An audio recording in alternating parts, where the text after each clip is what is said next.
देखो फ्रेंड्स, ये अल्टरनेटर है हमारे पास। तो ये हम लोग चेक कर रहे हैं ना, ये आवाज़ कर रहा है। तो हम लोग आपको मैं चेक करने का तरीका बता रहा हूँ इस वीडियो में। तो आप कैसे इसको चेक करेंगे।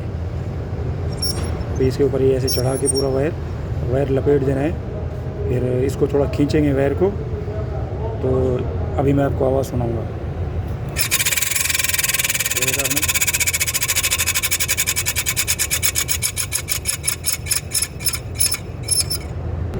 आप ऐसे चेक कर सकते हैं इसको।